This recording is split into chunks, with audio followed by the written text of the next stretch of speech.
akan memberi penjelasan tentang apa? Mukjizatnya Al-Quran. Kenapa disebut mukjizat paling apa? Dasar. Ini saya bacakan tag ya, tag pokoknya ya, supaya sampean tahu. Ini tabaruk sama Imam Bukhari ya. Redaksi yang diriwayatkan Imam Bukhari, qala Nabi sallallahu alaihi wasallam. Ini ikut kitab Fadhailil Quran.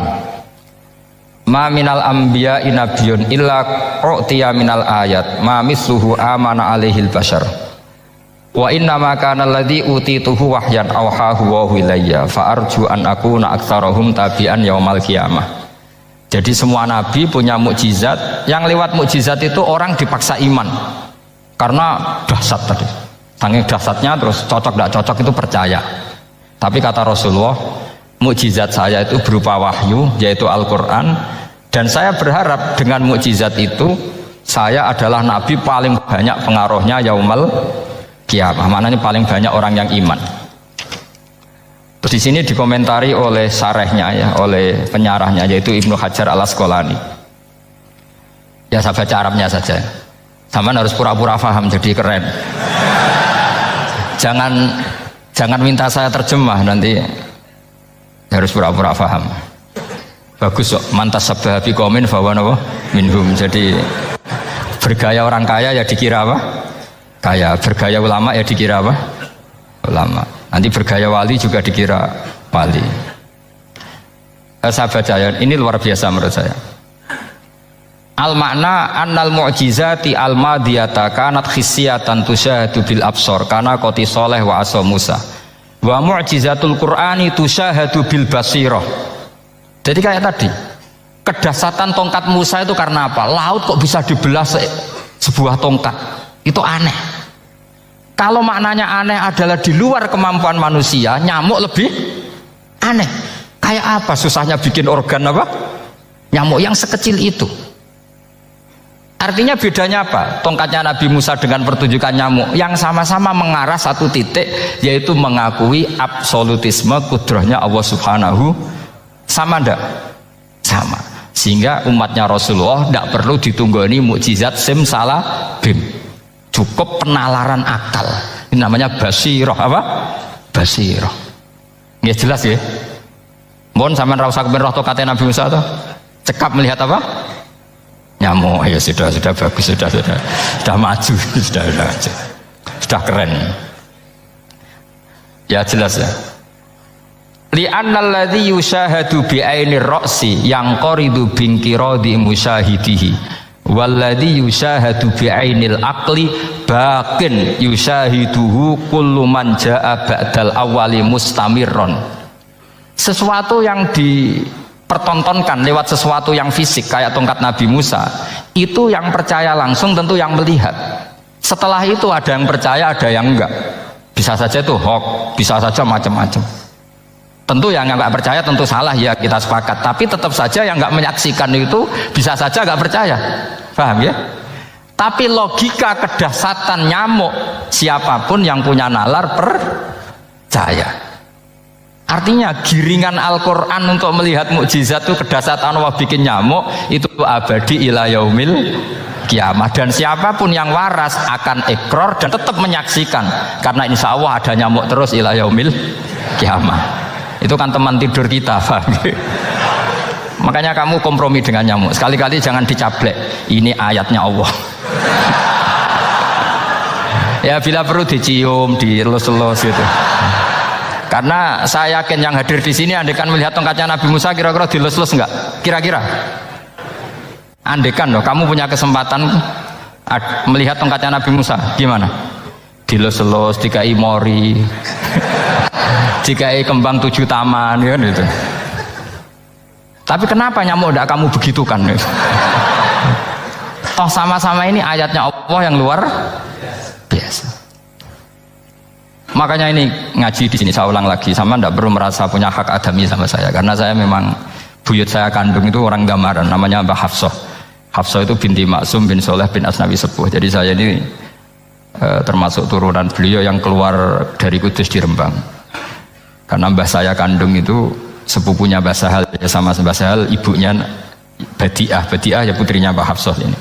Kalau bisa namanya Sofiyah ya putrinya Mbah Hafsah ini. Jadi kenapa saya cerita ini ya memang Quran sudah terang-terangan ngendikan dzurriyatam ba'duha napa min ba'd. Jadi kekuatan dzurriyah itu luar biasa. Jadi kita menjaga harkat dan martabat para leluhur supaya ilmu ini terjaga. Jangan marisi gayane tok, bae alim terus putune pedita-pediti gak alim terus gak keren, menurut saya itu malu gitu. Jadi marisi itu ya kalau putunya orang alim ya alimnya, jangan marisi mulyane. Orang alim terus mulya tok gelem dicucup itu gak keren menurut saya. Niru alimnya dulu baru sama-sama dicucup itu baru betul, Pak. Jadi ada aturannya lah. Saya teruskan. Sehingga Quran kalau menggiring mukjizat, ketika Rasulullah SAW dituntut kafir Mekah, kita tahu kan mereka nuntut apa misalnya? Lan nu'mina laka hatta tafjura lana minal ardi napa yam bu'a au takuna laka jannatum min nakhili wa inabin fatufajjiral anhara khilalaha napa tafsira au tusqitas samaa kama za'amta alaina kisafan au ta'tiya billahi wal malaikati qabila au yakuna laka baitum min zuhrufin au tarqa sama. Masih mereka bilang gini, walan nu'mina liruqiyika hatta tunzila alaina kitaban naqra'u. Mereka nuntut tuh, Muhammad saya percaya kamu Rasul, tapi syaratnya Mekah yang tandus sulap, jadi kota yang subur makmur, menjadi jannat subur makmur. Atau begini saja Muhammad, kalau kamu gelo sama saya mangkel karena kita ada iman, turunkan saja adab. Kisafam minas sama, turunkan saja adab. Atau begini Muhammad, kamu kan bilang utusan Allah, kamu datang saja bersama Allah digandeng gitu, digandeng terus sama Allah diangkat tangan kamu, dimaklumatkan kalau kamu Rasulnya. Au ta'tiya billahi wal malaikati qabila. Karena mereka dengan logika yang salah, yang dikatakan mukjizat itu sesuatu yang seperti itu. Artinya kalau kamu berpikir mukjizat yang seperti itu, berarti Anda turunan kafir Quraisy. Anda turunan apa? Kafir Quraisy. Maka gak boleh berpikir mukjizat seperti itu.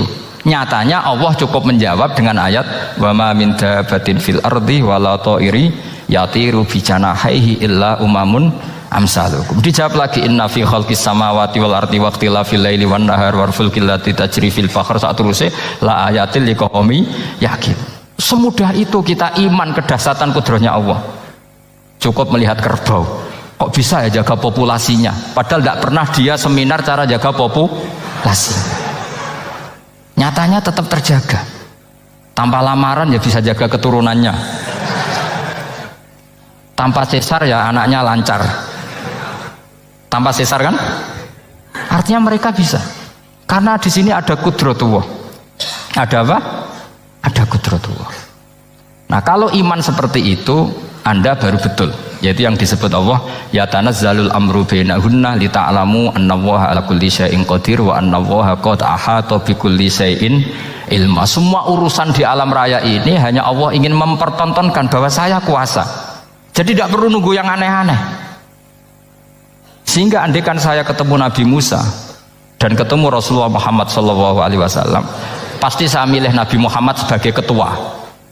Karena Nabi Muhammad yang bikin sarana iman dengan sarana yang seluas-luasnya, dan sarana ini tidak habis dan ada di mana saja, yaitu sarana ikrar bahwa Allah kudroh dan kudrohnya tanpa batas. Nabi bikin sarana apa saja, melihat langit, bumi, lautan, nyamuk, hewan, semuanya sarana untuk ikrar kudrohnya Allah Subhanahu wa ta'ala. Sementara Nabi Musa mempertontonkan hanya nunggu mukjizat sing khariqun lil adat.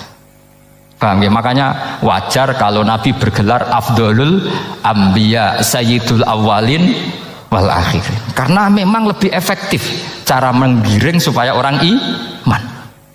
Sekarang sudah tahu kenapa Nabi jadi Sayyidul Awalin wal Akhirin? Sudah ya? Mungkin kemarin-kemarin tahu tapi gak tahu logikanya. Pokok iman selewat ke musola ngaji iman, itu iman yang kurang betul itu, karena tanpa nadzor. Itu namanya taklid yang statusnya mukhtalaf alaih, masih disidangkan di MK. Paham ya? Iman jadi iman taklid itu iman yang masih disidangkan oleh para ulama. Ada hakim yang bilang sah, ada hakim bilang tidak sah. Tanya anak-anak Qudsiyah, imanul muqallid itu mukhtalaf alaih apa mujma' alaih? Mukhtalaf alaih. Kalau imanu ahli nazar mujma' Insyaallah barokahnya ngaji ini semuanya min ahlin nadhar, apa? Min ahlin. Jangan amin sudah jadi, ini sudah jadi ini. Kalau amin kan masih berdoa, bisa makbul bisa enggak. Enggak boleh iman kok. Ayo iman kepada Allah dan Rasul, amin, enggak boleh. Sesuatu yang pasti enggak boleh diamini, itu kan jadi kacau nanti. Harus bilang apa? Sami'na wa ta'na. Nanti lama-lama kamu disuruh Allah, ayo sholat, amin. Enggak boleh. Jadi amin itu ada itu. Ada aturannya. Tapi bukan berarti saya nyalahkan jenengan, enggak. Ya memang salah gitu. Jadi kalau saya memang statusnya salah. Gitu. Ya saya ulang lagi ya. Berarti Rasulullah adalah Rasul yang sukses membuat sarana orang kembali ke Allah, mengakui kudrahnya Allah dengan sarana apa saja, melihat rumput, melihat hewan, dan hewan itu ya apa saja, dabah itu apa saja, hewan yang melata di bumi apa saja, semua bukti kudrahnya Allah.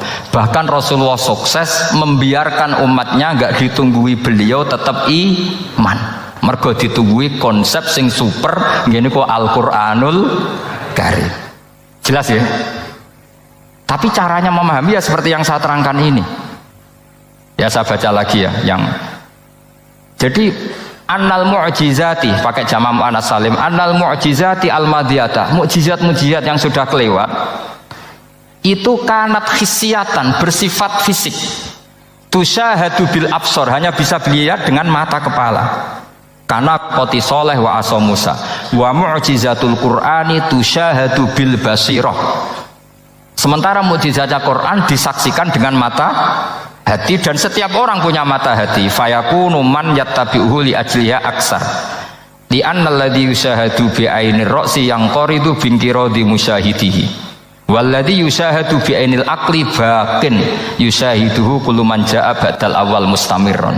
Sesuatu yang dilihat dengan mata kepala, setelah para saksi ini meninggal, maka setelahnya mencari-cari, bisa percaya, bisa enggak.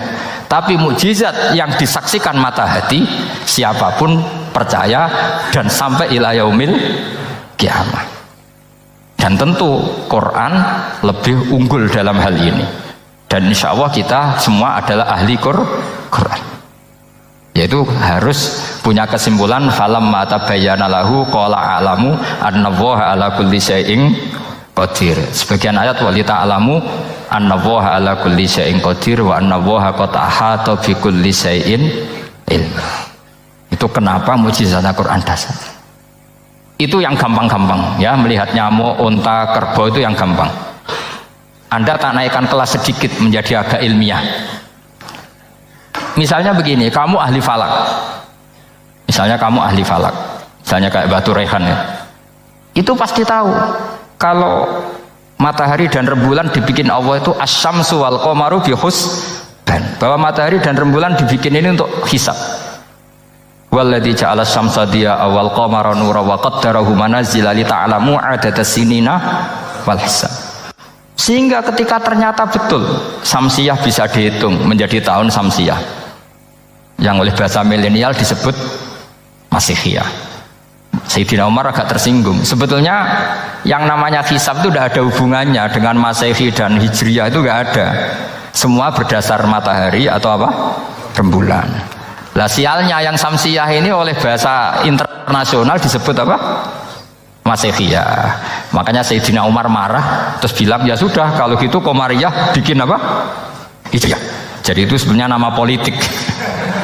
Sebetulnya kalau objektif yang jadi ukuran ya Samsiyah sama Qamariyah. Berhubung ini sudah diambil tetangga partai sebelah, akhirnya ya kira-kira gitu loh. Jadi kira-kira seperti itu. Akhirnya kita namanya apa? Hijriyah. Apa Samsiyah sama apa? Hijriyah. Sebetulnya yang asli ya Samsiyah, Qamariyah. Tapi nggak apa-apa lah. Dunia itu mesti ada politiknya. Lah yang repot orang-orang fanatik hukum pakai bahasa nasional, itu repot. Jadi misalnya kematian Yesus Kristus, itu mesti Batu Rehan kan nggak percaya, akhirnya ditambahi kematian Sibeh.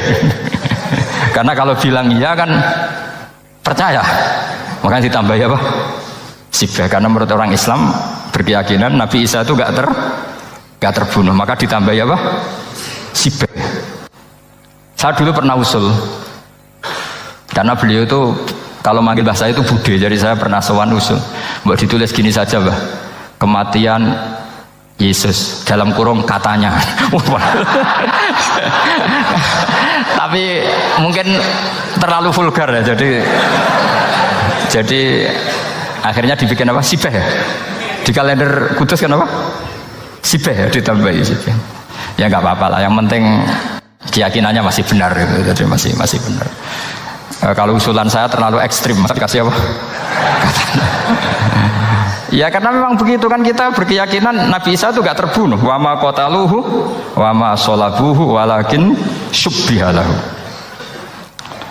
Jadi ini saya teruskan ya. Ini paling masih seperempat jam ini.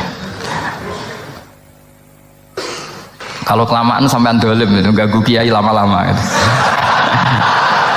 Saya tadi sudah bilang sama panitia, orang Indonesia itu gak sopan. Kalau suka kiai itu didatangkan. Itu agak masalah sebetulnya. Dalam etika itu masalah. Kalau seneng kiai ya sowan ngaji. Jangan sowan di dalam, itu ganggu ya, sowan ngaji saja. Dulu Imam Malik itu anaknya raja itu, Imam Malik itu seangkatan dengan Harun Ar-Rasyid. Makanya jangan berharap kalau saya gampang diundang. Bukan karena saya sombong, memang etikanya seperti itu. Jadi Imam Malik diminta datang ke istana untuk ngajar anak-anaknya Harun apa? Ar-Rasyid. Masyhur Imam Malik tersinggung terus kata bilang, al ilmu yu'ta la ya'ti. Ilmu itu disowani bukan sowan. Akhirnya Harun Ar-Rasyid minta anak-anaknya datang ngaji ke Imam Malik. Itu anak presiden. Imam Malik berani, al ilmu yu'ta la ya'ti. Tapi kalian beruntung karena saya hormat sama mbah saya di sini. Wong makom buyut saya itu ya berarti apa ya? Ke selatannya makamnya Sayyid Ja'far Shadiq itu di situ kan ada makamnya Mbah Soleh, Mbah Maksum, itu mbah saya. Makanya dulu saya ngaji di sini lama di Damaran itu. Maksudnya lama itu ya mungkin setahun. Karena saya memang mulai kecil di Sarang, sampai sekarang saya masih ngajar di Sarang.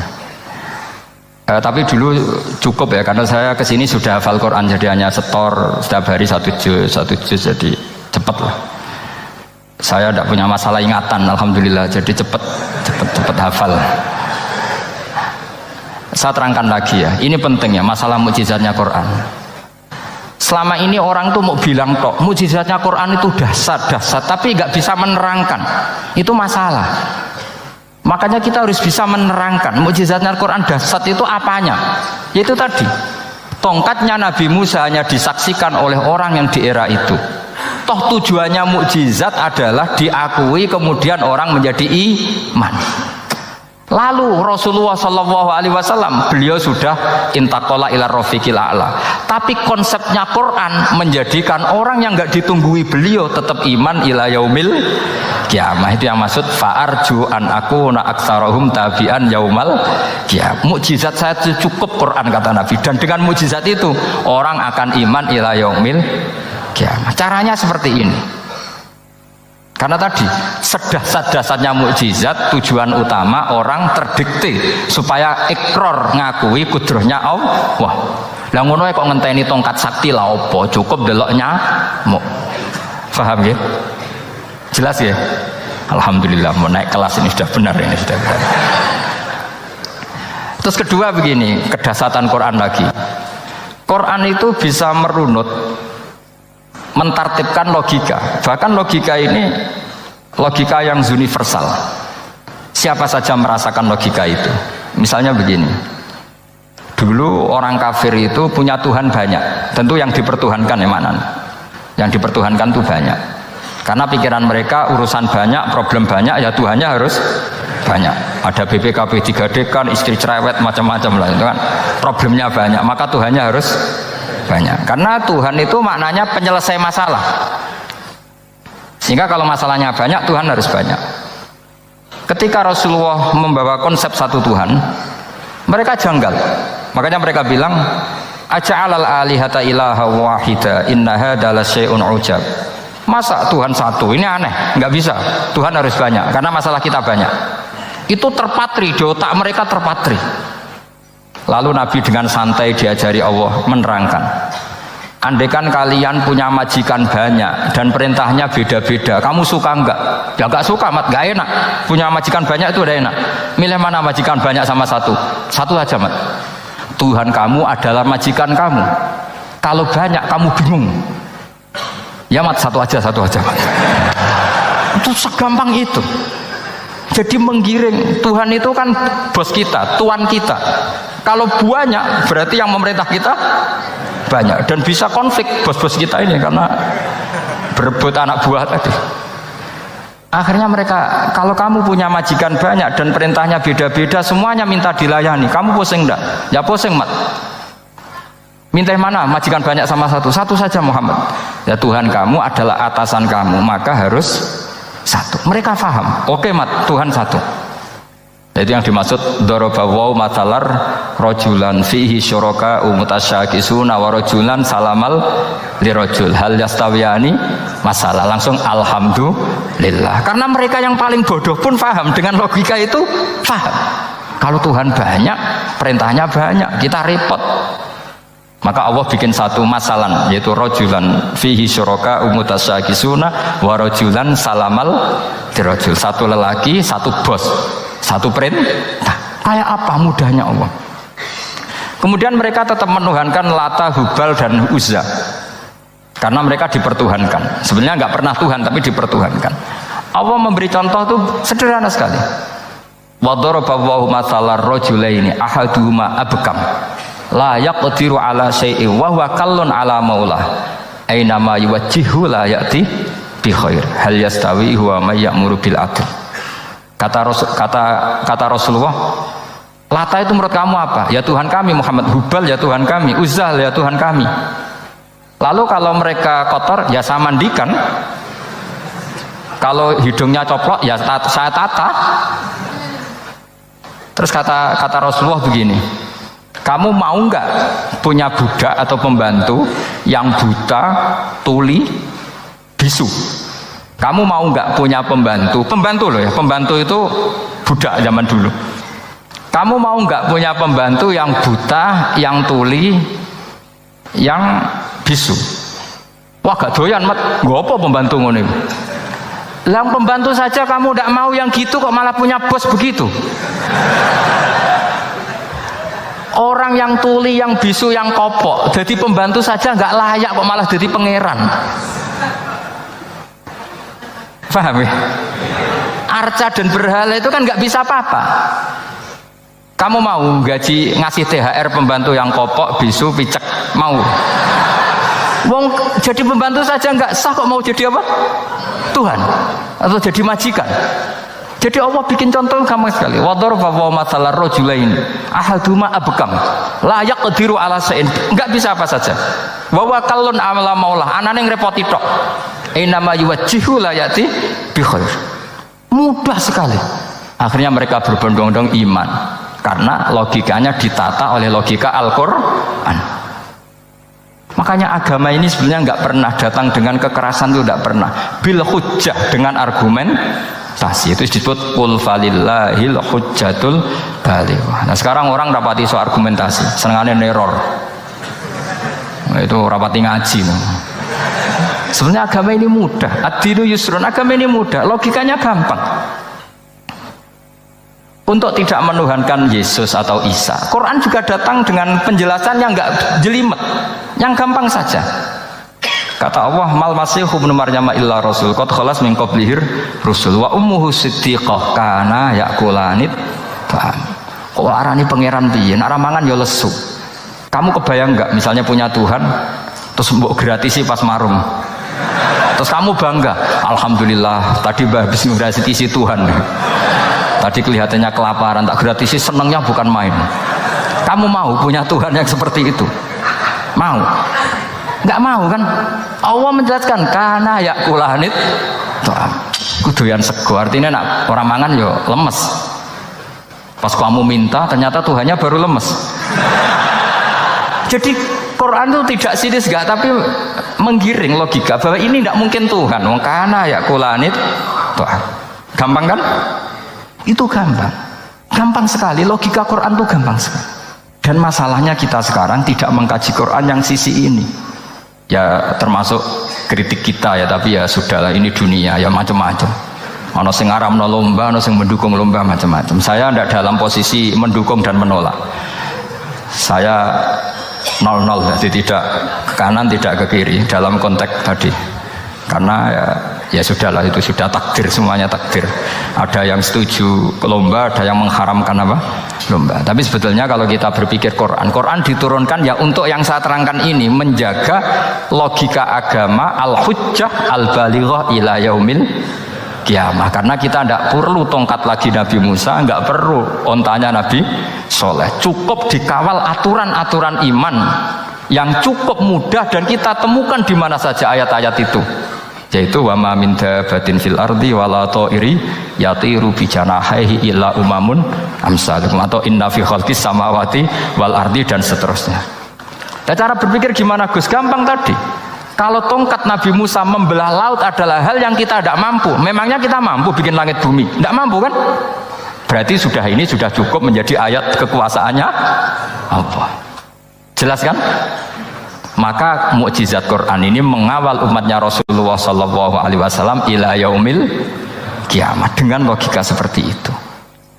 Saya ulang lagi, dengan logika seperti itu. Maka ulama nggak boleh berhenti seperti saya ngomong terus seperti ini.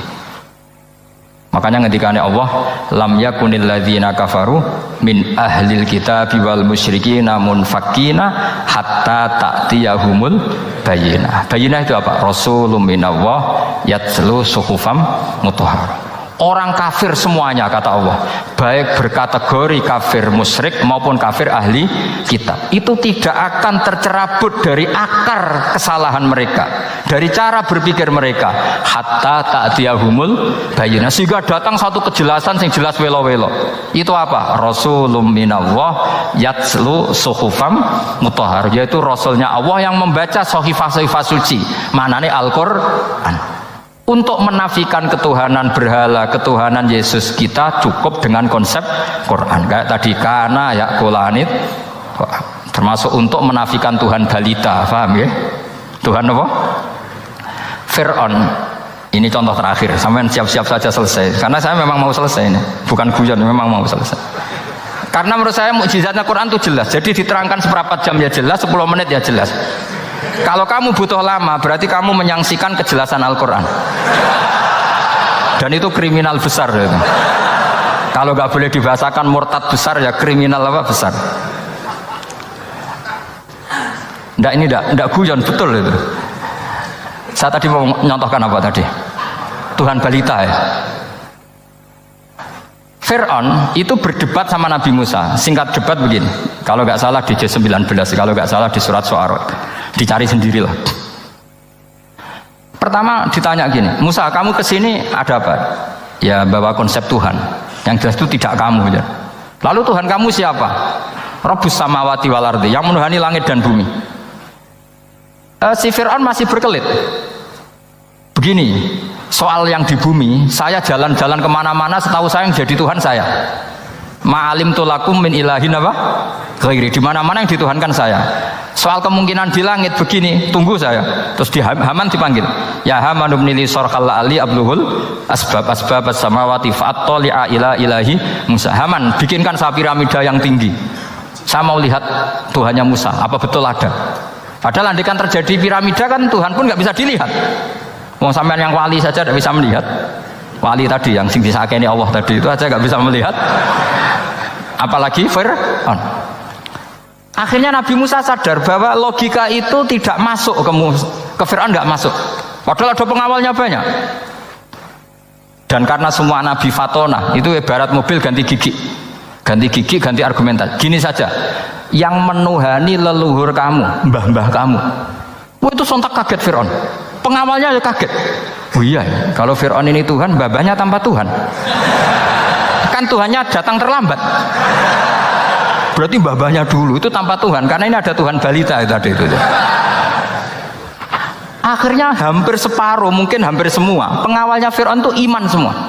Meskipun yaktumu imanahu, ini yang diceritakan Quran, wa qala rajulun mu'minun min ali fir'auna yaktumu imana. Karena runtuh, semua logika Fir'aun sebagai Tuhan itu runtuh. Hanya dengan logika, kalau kamu Tuhan, lalu mbah kamu Tuhannya siapa? Fir'aun mangkel. Wah bahaya logika Musa, tangkap Musa, gak debat lagi. Kayak apa mudahnya logika Quran untuk menafikan ketidaktuhanan Fir'aun. Yaitu mengatakan Rabbukum wa Rabbu abaikumul awwalin. Karena dikatakan Tuhan langit, Fir'aun masih berkelit. Nanti dulu, saya mau bikin piramida. Mau saya lihat ada enggak Tuhan kamu. Nabi Musa langsung genti gigi yang nuhani mbah-mbah kamu. Orang kan berpikir, ini kalau Tuhan betul, lalu orang-orang dulu Tuhannya siapa? Kan Tuhannya datang terlambat. Nah itu lagi-lagi. Dan kita baca Quran itu ila yaumil kiamah. Makanya tidak ada umatnya Rasulullah SAW kemudian imannya itu ada syak, nggak ada sama sekali. Karena dzalikal kitabu la masalah sama kalau masalah. Jadi karena kebenaran Quran itu adhar wa adhar, sangat jelas. Sehingga nggak perlu butuh orasinya saya. Sebenarnya nggak perlu. Saya yakin sampean sebelum saya terangkan ya sudah iman, sudah betul. Ini kan akal-akalan saja saya dimanfaatkan ya. Karena ya menurut saya itu ya sudah adharu min samsi dzahira kalau dalam bahasa Arab. Kebenaran sejati itu lebih jelas ketimbang matahari di siang hari, karena ya tadi logika. Ya saya tambah satu contoh lagi, semoga ini selesai betul. Kemudian Quran misalnya gini, sampean tak bedai, kamu bisa melihat itu karena apa? Ini misalnya apa? Kertas yang saya bawa ini kan kuning. Kamu bisa melihat itu karena apa? Mata kan? Nah itu masalah. Karena melihat kamu dengan mata, sekali ini tak tutupi, kamu tidak tahu. Atau kamu jauh menjadi tidak tahu. Karena mata bisa terhalangi oleh jauh atau tertutupi. Beda dengan Allah. Allah itu kalau merumuskan tahu itu bukan karena melihat, karena menciptakan. Makanya Allah bilang ala ya'lamu man khalaqa. Apakah tidak tahu orang yang membuat? Misalnya ini, kertas ini kuning. Sama saya tak tutup begini. Kemudian kitab ini tak tinggal, saya datang ke Jakarta. Saya tetap tahu enggak kalau dalam ini ada kertas kuning? Tahu, karena saya yang menciptakan. Paham ya? Kamu bangun satu bangunan, di dalamnya ada besi ukuran sekian. Di situ kamu menyimpan emas setengah kilo. Setelah kamu pergi kemana-mana masih tahu enggak? Tahu, karena kamu yang menciptakan. Sehingga ketika kita janggal, masa Allah pirsa semua alam ini? Logikanya gampang, masa yang bikin tidak tahu? Makanya Allah bilang ala ya'lamu man khalaqa. Paham ya? Jadi gampang sekali, mukjizatnya Quran tuh gampang sekali. Nararo kebangetan gitu. Apa buktinya Gus kalau orang tertentu tidak kena hisab? Ya buktinya tadi misalnya innalladzina qalu Rabbuna Allahu tsummas taqamu tatanazzalu alaihimul malaikatu alla takhafu wa la tahzanu wa absyiru.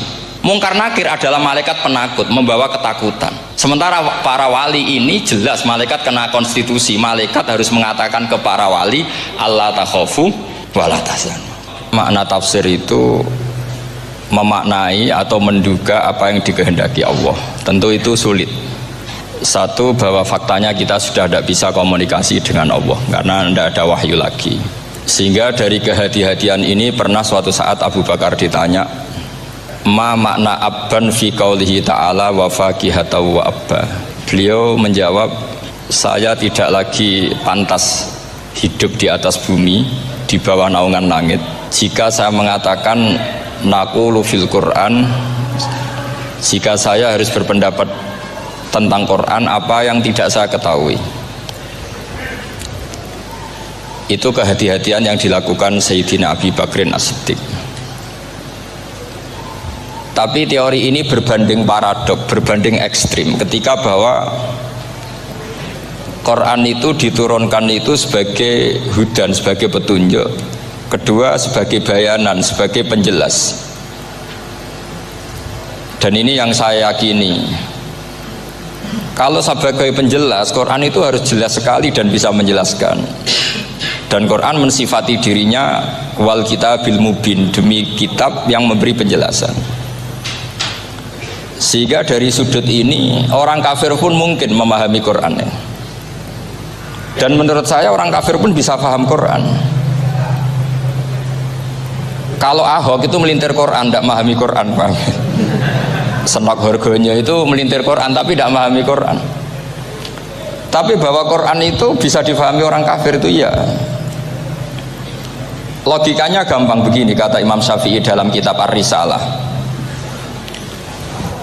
Ketika Quran turun, itu pendengarnya itu tidak ada yang Muslim, belum ada santri Kewagian, nggak ada santri Lirboyo, tidak ada santri Sarang. Pendengarnya itu non Muslim. Nah ini sampai angen-angen. Ketika Quran turun tuh pendengarnya Muslim atau non Muslim? Non Muslim. Andai kan Quran itu turun tidak difahami orang kafir, maka lalu objeknya siapa? Sasarannya siapa? Nah sebab itu akan aneh kalau kita yang mondok misalnya ngaji Etkon, ngaji Alfiyah, ngaji Ulumul Quran apa saja, kemudian Anda tidak paham Quran, padahal orang kafir saja bisa paham. Nah ini tantangan bagi kita. Sing kafir wis paham Quran, masa kita santri tidak paham Quran. Makanya begini, di antara awal-awal periode Makkiyah ada surat disebut Qul ya ayyuhal kafirun. Katakan Muhammad ya ayyuhal kafirun. Karena mukhatabnya atau lawan dialeknya Nabi adalah orang-orang apa? Kafir. Mereka paham ketika dijelaskan Quran, paham. Dan sebagian mereka menjadi mukmin karena paham. Itu termasuk isi makalah yang saya utarakan di sini. Mereka tanya, ya Muhammad, siflana robbak, amin dahabin, amin nuhasin, amin hajarin. Karena orang kafir jahiliyah itu punya tren, yang namanya Tuhan itu fisik. Mereka punya Lata, punya Uzza, punya Hubal. Sehingga kalau Tuhan-Tuhan kita ini dari batu Muhammad, katanya Anda punya Tuhan yang berbeda. Lalu Tuhan Anda ini dari emas atau dari perak. Turunlah ayat Qul huwallahu ahad Allahus somad. Lagi-lagi mukhatabnya adalah orang kafir. Makanya ini juga akhirnya jadi ilmu madhab, ilmu tentang firqah-firqah dalam Islam. Bahwa kesalahan terbesar orang Khawarij sebagaimana yang dikutip Imam Bukhari, nanti saya mencari di juz 4 atau di juz 3, pokoknya di bab Babu Qitalil Khawarij, karena Imam Bukhari punya adat diulang-ulang. Kata Ibnu Umar yang dikutip Imam Bukhari, innahum intolaku ila ayatin nazarat fil kufar faja'aluha alal mu'minin. Orang-orang Khawarij atau kalau sekarang orang-orang radikalisme itu meneliti Quran, kemudian ketika ada kriteria manusia-manusia tertentu itu dianggap itu kenanya orang Islam, korbannya orang Islam. Padahal awal mula ayat ini turun untuk orang kafir atau kritikan pada orang kafir. Oh, ini cilaka betul. Karena logikanya seperti yang dikatakan Imam Syafi'i, ketika Quran turun ini nggak ada orang Islam, yang ada orang kafir. Sehingga mukhatabnya adalah orang kafir. Tapi ayat-ayat ini nanti dipakai Khawarij untuk mengcounter orang Islam, sehingga mereka mudah mengkafirkan kita karena pakai ayat yang dari awal Allah mengkafirkan orang kafir, sekarang ayat itu dipakai mengkafirkan orang Islam. Ini saking gebleknya orang apa? Khawarij.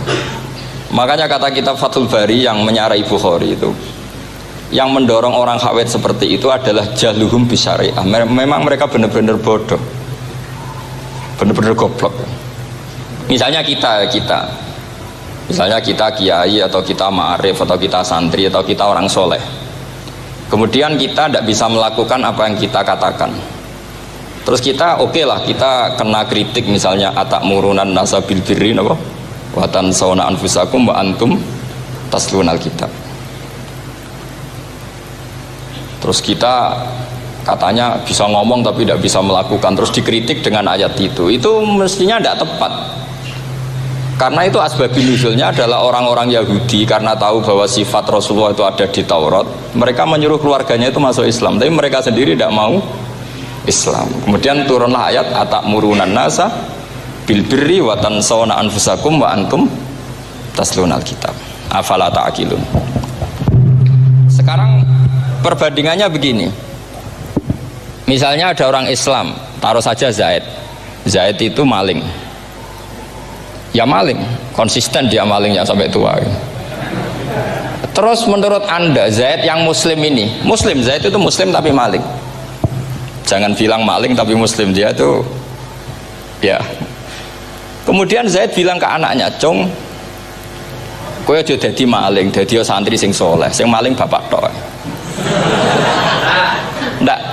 Ini menurut analisis usul fikih. Ngomongnya Zaid itu benar apa salah? Benar kan? Nasihatnya ya benar, ngomongnya juga benar. Kamu tidak bisa ngeritik Zaid. Kamu bisa ngomong tapi tidak bisa melakukan, tidak bisa. Fa innal amra bil ma'ruf wajib. Wal qaula bil ma'ruf ya wajib. Wal qaula bil haqqi ya wajib. Jadi itu hal yang berbeda. Misalnya fa innal amra bil ma'rufi wajibun, memerintahkan barang baik itu baik. Wa innal qaula bil haqqi ya wajib, mengatakan yang hak itu ya wajib. Berarti Zaid tetap kena khitab. Kamu harus nasihati anak secara benar. Kamu juga harus ngomong hukum secara benar. Lalu ketika Zaid ngomong hukum secara benar, "Cung ojo maling, maling ku dosa. Cung ojo nerusno profesine bapak maling, maling itu tidak benar." Dia berarti sudah melakukan dua kebenaran, yaitu ngomongnya benar, nasihatnya benar. Dia salah, perilakunya tetap maling. Tapi jangan karena dia maling lalu omongannya enggak salah juga, berarti salahnya malah tiga. Makanya ini pentingnya ngaji sama ulama, sama ahli usul fikih. Jadi tidak bisa dicampur adukkan. Zaid gagal dalam perilaku, tapi jangan gagal lagi di nasihat. Nanti kalau dia tidak nasihati, maka anaknya terus maling, alasannya niru bapaknya. Karena bapaknya kalau mau nasihati nanti disemprit sama santri-santri, "Pak, sampean ra oleh nasihati anake ra usah maling, sampean dhewe maling." Oh, tidak bisa cara usul fikih. Itu malah yudroku kulluh, la yudroku napa? Kulluh, atau bahasa populernya al-maisur la yasqutu bil ma'sur. Misalnya kita sebagai kiai hanya bisa takrib, hanya bisa jurumiyah. Apa muda Fatul Mu'in cik abote, bulet, maknanya bulet. Kamu tidak boleh ngomong gini, "Cung, kowe sebagai muridku kudu nurut aku. Nak gurumu goblok tok takrib, kowe tok takrib wae." Gak oleh ngelangkai guru, gak sopan gitu misalnya gitu. Gak boleh gitu. Tetap kita ngomong, "Cung, kowe aja koyo aku. Kowe kudu alim Fatul Mu'in, alim Fatul Wahab." Sama tidak bisa protes, Pak Guru sendiri tidak bisa. Kebenaran tetap sebagai kebenaran, meskipun kita tidak kuat melakukan atau tidak bisa melakukan. Lagi-lagi ayat itu sebenarnya ada untuk kita, untuk orang Yahudi, atamuruna nasa bil birri wa tansawna anfusakum wa antum taslunal kitab. Sebab itu istidlal dengan Quran itu memang resikonya tinggi kalau tidak bagi mutabakhir, karena ya itu tadi, ini harus ada pengetahuan yang luas tentang asbabun nuzul, tentang kriteria. Nah, kalau terpaksa, saya katakan terpaksa, kalau terpaksa kita itibar itu boleh, tapi itu terpaksa. Bahwa Allah mengkritik orang yang bisa ngomong tapi tidak bisa melakukan. Tapi itu secara usul fikih itu runyam. Teori ini runyam sekali, fatal. Sama lihat tuh di kitab Bajuri atau di kitab-kitab fikih yang lain. Ketika Shahibil Burdah atau Shahibil Bur'ah itu yang Imam Busiri itu, Muhammad bin Busiri itu.